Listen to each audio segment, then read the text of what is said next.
아니, 일본은 도대체 어떻게 저럴 수 있는 거야? 정말 끔찍해. 위안부 피해자가 호주에도 있었다는 거 알고 있었어? 누구나 한 번쯤 들어봤을 법한 위안부라는 단어. 하지만 그 의미를 진정으로 이해하고 있는 외국인들은 많지 않았습니다. 호주 시드니의 작은 교회 앞에 서 있는 소녀상도 그저 한국인들의 이야기일 뿐이었죠. 그러던 어느 날, 한 미국인 유튜버의 무지한 행동이 전 세계를 분노하게 만들었습니다. 조니 소말리라는 이름의 이 유튜버는 한국의 위안부 소녀상을 모욕했고, 이에 분노한 한국인들은 전 세계적인 대응에 나섰습니다. SNS 계정 정지, 유튜브 채널 폐쇄, 그리고 출국 금지까지. 한국인들의 체계적인 대응은 전 세계인들의 이목을 집중시켰고, 의외의 장소에서 새로운 움직임이 시작되었습니다. 바로 호주 시드니입니다. 북미를 제외하고는 처음으로 위안부 소녀상이 세워진 이곳에서 한 호주인 여성이 진실을 마주하게 됩니다. 애쉬필드 교회 앞을 매일 지나치던 그녀가 발견한 충격적인 이야기, 지금 시작합니다. 잠깐만요. 1초면 가능한 좋아요 버튼을 눌러주시면 영상 제작에 큰 힘이 됩니다. 안녕하세요. 저는 시드니 애쉬필드에서 프리랜서 칼럼니스트로 일하고 있는 에밀리 브라운이에요. 매일 아침 교회 앞을 지나는 제 일상이 이렇게 특별한 이야기가 될 줄은 몰랐답니다. 사실 제가 한국과 처음 인연을 맺은 건 대학교 시절이었어요. 시드니 대학교에서 저널리즘을 공부할 때였죠. 당시 한국인 룸메이트 수지와 함께 지내면서 자연스럽게 한국 문화에 관심을 갖게 됐어요. 에밀리, 이게 바로 진짜 라면이야.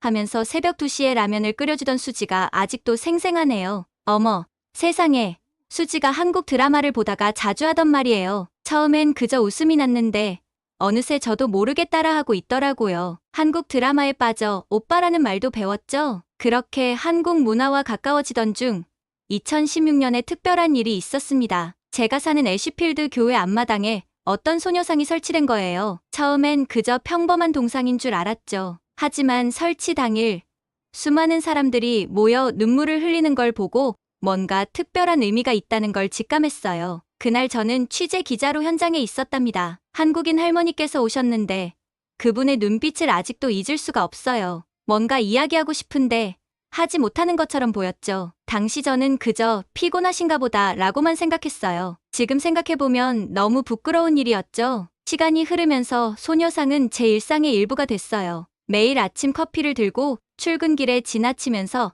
안녕, 소녀야 하고 인사하는 것이 습관이 됐죠. 때론 벤치에 앉아 글감을 생각하다가 소녀상과 눈이 마주치기도 했죠. 차가운 눈동자가 뭔가를 말하려는 것 같았지만 저는 그저 스쳐 지나갔답니다. 하지만 이제와 생각해보면 그 소녀는 계속 저에게 말을 걸고 있었나 봐요. 그리고 마침내 저는 그 이야기를 듣게 됐죠. 바로 그날 SNS가 발칵 뒤집힌 그날 말이에요. 휴대폰 알림음과 함께 시작된 이야기는 제 인생을 완전히 바꿔놓았어요. 조니 소말리라는 사람의 영상이 SNS를 뜨겁게 달구고 있었거든요. 처음엔 그저 또 하나의 논란거리겠지 했는데 세상에, 이게 무슨... 영상 속 남자가 소녀상에 키스하는 장면을 보는 순간 제 손에서 커피가 떨어질 뻔했어요. 매일 아침 인사하던 그 소녀, 제가 아는 그 소녀를 향한 모욕적인 행동이었죠. 그리고 그날 저녁 더 놀라운 일을 발견했어요. 일본인 유학생 타나카라는 사람이 SNS에 올린 글이었죠. 이건 그저 동상일 뿐이야. 한국이 과민 반응하는 거라고.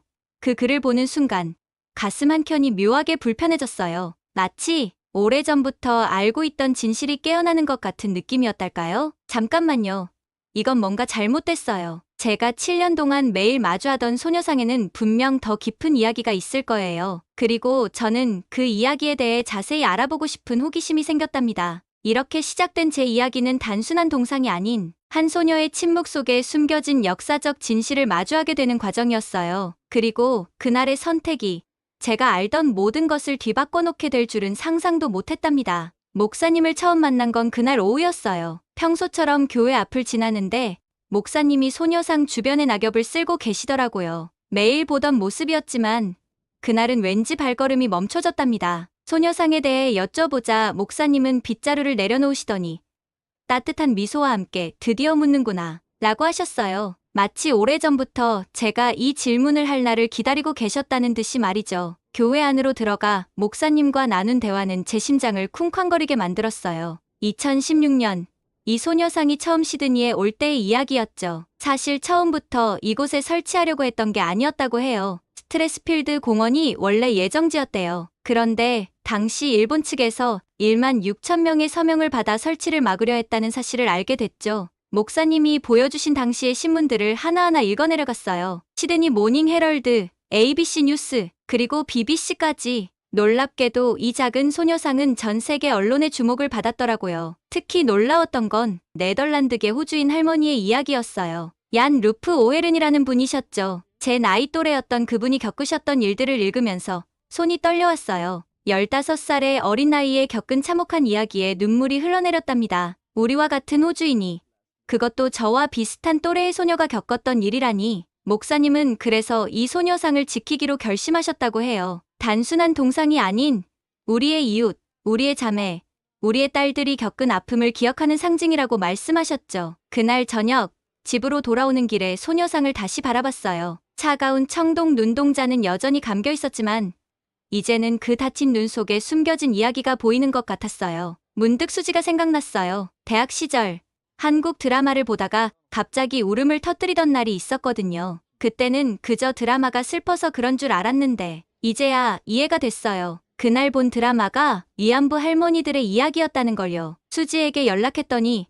우리 할머니들의 이야기를 알게 됐구나 하고 답장이 왔어요. 하지만 이건 시작에 불과했죠. 타나카의 SNS 게시물은 계속해서 올라오고 있었고 이제 제가 무언가를 해야 할 차례였으니까요. 그날 밤 저는 노트북을 켜고 타나카의 게시물을 하나하나 읽어보기 시작했어요. 그리고 거기서 더 충격적인 사실을 발견하게 됐답니다. 타나카의 SNS를 읽어내려가면서 제 얼굴이 점점 붉어졌어요. 위안부는 자발적인 행동이었다. 한국이 역사를 왜곡하고 있다. 이건 반일선전일 뿐이다. 말도 안 되는 주장들이 즐비했죠. 특히 충격적이었던 건 이런 거짓된 주장들에 호주 젊은이들이 댓글로 동조하고 있다는 사실이었어요. 심지어 제가 아는 동료 기자들 중에서도 타나카의 글을 공유하는 사람들이 있더라고요. 뭔가 이상했어요. 아까 목사님께 들은 이야기와는 너무나도 달랐거든요. 직접 겪은 피해자의 증언이 있는데 어떻게 이런 왜곡이 가능한 걸까요? 그때 문득 떠올랐어요. 시드니 모닝 헤럴드 디지털 아카이브에 접속해서 2016년 기사들을 찾아보기 시작했죠. 그리고 놀라운 사실을 발견했어요. 당시에도 똑같은 주장을 하는 단체가 있었다는 거예요. 호주-일본 커뮤니티 네트워크라는 이름으로 말이에요. 더 깊이 파고들수록 제 손이 떨려왔어요. 그들은 매번 같은 방식으로 역사를 부정하려 했더라고요. 스트레스필드 공원에 소녀상을 설치하려 했을 때도 인종차별을 조장한다는 똑같은 주장을 펼쳤대요. 마치 미리 준비된 각본처럼요. 타나카의 SNS 계정을 자세히 들여다보니 그가 바로 이 단체와 연관되어 있다는 걸 알게 됐죠. 게다가 존이 소말리의 동영상을 적극적으로 옹호하는 글도 여러 번 올렸더라고요. 자료를 정리하면서 머리가 복잡해졌어요. 한쪽에는 실제 피해자의 생생한 증언이, 다른 한쪽에는 조직적인 역사 부정이 있었으니까요. 하지만 분명한 건 이런 식의 역사 왜곡이 처음이 아니라는 거였어요. 밤늦게까지 자료를 찾다가 우연히 발견한 영상이 있었어요. 2016년 소녀상 제막식 날 기러녹 할머니의 연설이었죠. 할머니의 떨리는 목소리로 들려주신 이야기는 타나카의 주장이 얼마나 잔인한 거짓말인지 여실히 보여주고 있었어요. 저는 스크린샷을 찍기 시작했어요. 타나카의 모든 게시물과 그의 주장이 거짓임을 증명하는 역사적 자료들을 하나하나 모았죠. 이제는 제가 무언가를 해야 할 때였으니까요. 다음 날 아침, 평소처럼 커피를 들고 소녀상 앞을 지나면서 결심했어요. 제가 찾은 진실을 모두에게 알려야겠다고요. 소녀상이 말하지 못하는 이야기를 제가 대신 전해야겠다고요. 하지만 그때까지만 해도 몰랐어요. 제가 파헤치려는 진실의 깊이가 얼마나 깊은지를, 그리고 그 과정에서 만나게 될 놀라운 인연들을 말이에요. 아침 일찍 애쉬필드 도서관으로 향했어요. 타나카의 거짓 주장을 반박하기 위해서는 더 많은 증거가 필요했거든요. 도서관 구석진 곳에서 먼지 쌓인 신문 자료들을 뒤지기 시작했죠. 그러다 우연히 발견한 흑백 사진 한 장, 1993년 네덜란드계 호주인 얀 루프 오헤른 할머니가 처음 자신의 이야기를 공개했을 때의 기사였어요. 사진 속 할머니의 눈빛이 저를 똑바로 바라보는 것 같았죠. 혹시 오헬은 할머니의 증언 자료를 더 찾을 수 있을까요? 사서 선생님의 도움으로 오헬은 할머니의 딸 캐롤과 연락할 수 있는 이메일 주소를 얻었어요. 떨리는 마음으로 이메일을 보냈죠. 다행히도 캐롤은 흔쾌히 만남을 수락했어요. 그녀의 집은 시드니 교외의 조용한 주택가에 있었죠. 덜컥 겁이 났어요. 이런 아픈 기억을 다시 꺼내달라고 하는 게 맞는 걸까요? 하지만 캐롤은 오히려 반가워했어요. 그동안 보관해온 어머니의 일기장과 편지, 사진들을 보여주셨죠. 오웰은 할머니가 직접 쓰신 일기를 읽으면서 제 손이 떨려왔어요. 나는 15살이었다. 그들은 우리를 위안소로 데려갔다. 할머니의 자필로 쓰여진 이 문장들은 타나카가 주장하는 자발적 행동이라는 말이 얼마나 잔인한 거짓인지 명백히 보여주고 있었어요. 캐롤은 어머니의 마지막 증언 영상도 보여주셨어요. 2016년 시드니 소녀상 제막식에 직접 참석하지 못해 보내신 영상 메시지였죠. 고령에도 불구하고 할머니의 목소리는 또렷했어요. 저는 캐롤에게 타나카의 SNS 게시물에 대해 말씀드렸어요. 그러자 캐롤은 서랍에서 낡은 신문 스크랩 하나를 꺼내셨죠. 1990년대에도 비슷한 역사 부정이 있었다는 걸 보여주는 자료였어요. 이건 단순한 우연이 아니야. 조직적인 역사 왜곡이지. 캐롤의 말씀이 제 가슴에 깊이 박혔어요. 다음으로 찾아간 곳은 시드니 대학교였어요. 시몬 라이스 교수님을 만나기 위해서였죠. 교수님은 2016년 소녀상 설치 당시 일본 단체의 인종차별 주장이 법적으로 터무니없다는 의견을 내셨던 분이에요. 교수님의 연구실에서 들은 이야기는 충격적이었어요. 소녀상 설치를 반대하는 움직임이 단순한 반대가 아닌 체계적인 역사 부정의 일환이었다는 거예요. 그리고 이런 시도가 전 세계 곳곳에서 비슷한 패턴으로 일어나고 있다는 사실도요. 자료들이 쌓여갈수록 제 마음은 무거워졌어요. 이건 단순한 역사적 사실에 대한 논쟁이 아니었어요. 살아있는 증인들의 증언을 부정하고 그들의 고통을 다시 한번 짓밟으려는 시도였죠. 집으로 돌아오는 길, 다시 소녀상 앞에 섰어요. 이제는 알 것 같았어요. 왜 이 소녀의 눈이 그렇게 슬퍼 보였는지를요. 너무나 많은 사람들이 진실을 보지 않으려 하기 때문이었죠. 하지만 이제는 달라질 거예요. 제가 찾은 이 모든 증거들로 타나카의 거짓말에 맞서기로 했으니까요. 그리고 이 싸움에서 저는 혼자가 아니었답니다. 타나카의 SNS에 첫 반박 글을 올린 건 새벽 2시였어요. 오웰은 할머니의 일기와 증언을 바탕으로 자발적 행동이라는 주장이 얼마나 잔인한 거짓말인지 설명했죠. 처음엔 몇 개의 좋아요와 댓글이 전부였어요. 하지만 다음 날 아침, 제 글은 예상치 못한 반응을 얻고 있었어요.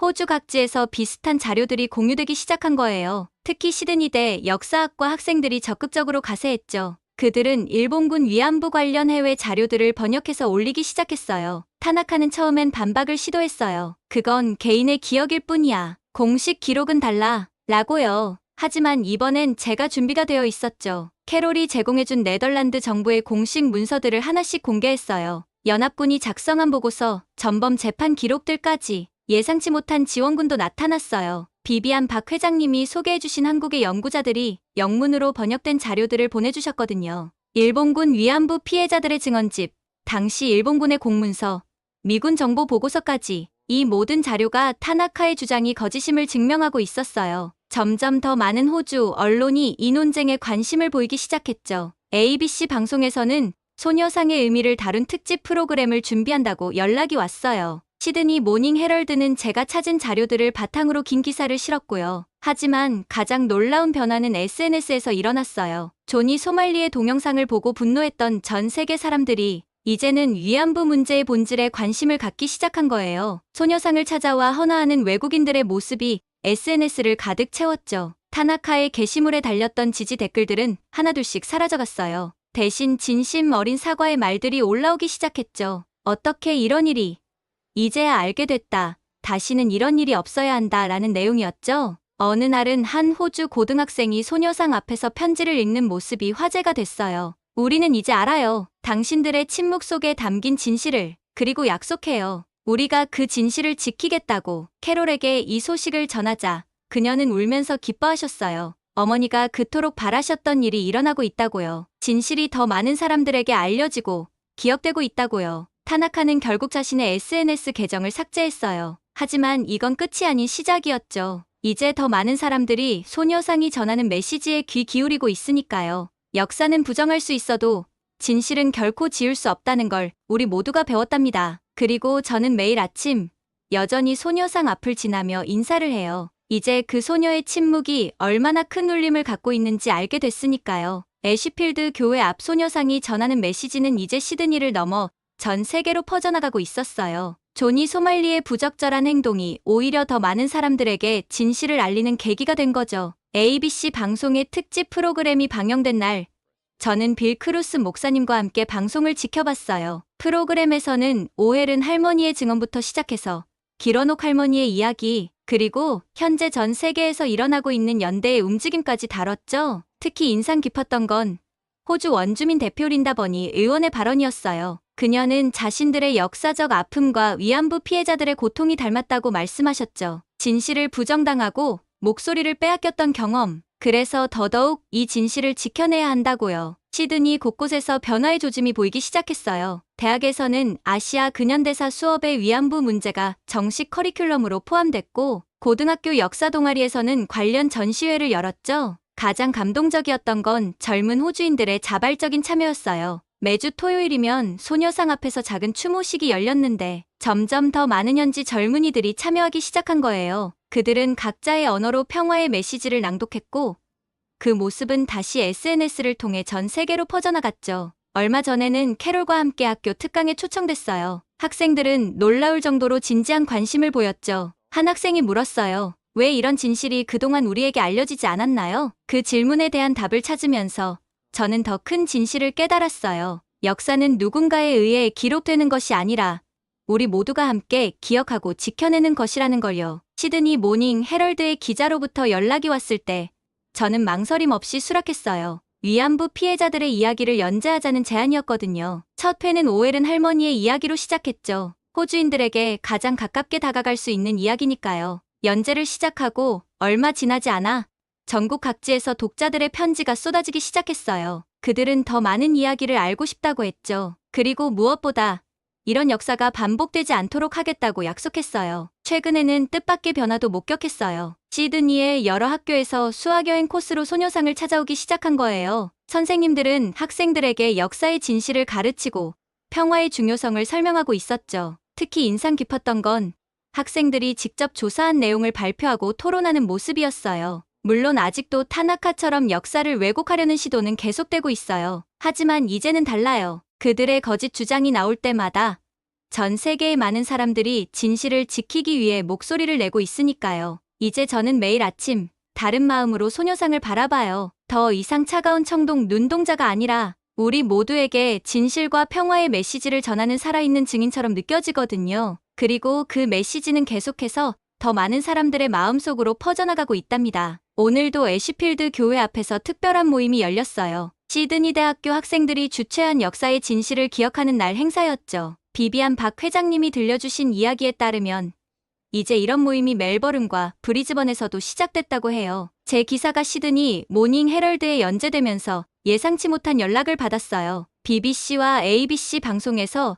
위안부 문제에 대한 다큐멘터리를 제작하고 싶다는 거였죠. 특히 호주인 피해자 얀 루프 오웰은 할머니의 이야기에 큰 관심을 보였어요. 캐롤은 어머니의 일기장과 편지를 다큐멘터리에 제공하기로 했어요. 이제는 더 많은 사람들이 진실을 알아야 해요. 그래야 역사가 반복되지 않으니까요. 그녀의 목소리에는 단단한 결심이 묻어났죠. 특히 인상 깊었던 건 얼마 전 있었던 일이에요. 시드니 한 고등학교 학생들이 교내 역사 프로젝트로 위안부 문제를 다루기로 했다는 소식을 들었거든요. 그것도 아이들이 직접 제안했다고 해요. 역사를 왜곡하려는 시도가 있을 때마다 우리가 진실을 지켜내야 해요. 라고 말하는 학생들의 눈빛이 반짝였죠. 시몬 라이스 교수님의 말씀이 떠올랐어요. 역사는 단순한 과거의 기록이 아니라 현재를 살아가는 우리 모두의 책임이라고 하셨죠. 그 말씀대로예요. 지금 이 순간에도 타나카와 같은 이들은 진실을 부정하려 하고 있으니까요. 하지만 더 이상 그들의 거짓말은 통하지 않아요. 전 세계 곳곳에서 특히 젊은 세대들이 스스로 진실을 찾아 나서고 있으니까요. SNS에는 매일같이 소녀상을 찾아와 헌화하는 사람들의 모습이 올라오고 있어요. 그들은 더 이상 방관자가 아닌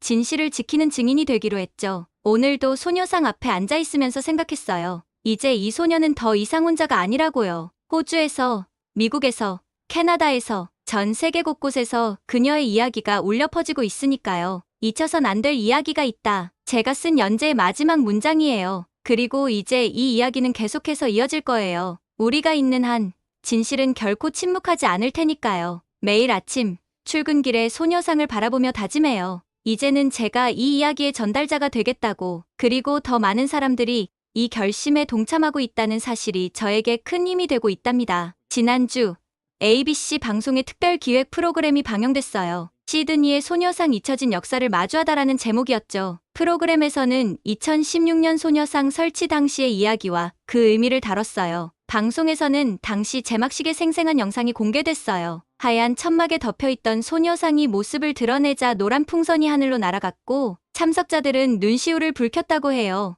2016년 8월 6일 시드니 한인회관에서 열린 제막식에서 길어녹 할머니의 말씀이 특히 기억에 남아요. 위안부 할머니들의 지나간 세월은 돈으로 해결할 수 없는 문제라며 일본 정부가 이를 해결하고 싶다면 진심으로 사죄해야 한다고 강조하셨죠. 그리고 소녀상을 통해서 호주에 사는 사람들도 우리 역사의 진실을 배울 수 있을 거지라는 말씀도 하셨어요. 특히 인상 깊었던 건 빌 크루스 목사님의 인터뷰였어요. 소녀상을 처음 보고는 눈물을 흘리셨다며 그날의 기억을 더듬으시며 일본 정부가 여성의 고통에 대해 인정하고 사과해서 앞으로 나아갈 수 있기를 진심으로 바란다고 말씀하셨죠. 시드니 모닝 헤럴드의 연재는 생각보다 큰 반향을 일으켰어요. 특히 원주민 여성으로는 처음으로 연방 하원의원이 된 린다 버니 의원의 발언이 주목을 받았죠. 정부가 부인하고 학교에서 가르치지 않더라도 진실은 드러나게 돼 있다라는 그녀의 말이 많은 사람들의 마음을 울렸어요. 네덜란드계 호주인이었던 얀 루프 오엘은 할머니의 딸 캐롤은 소녀상이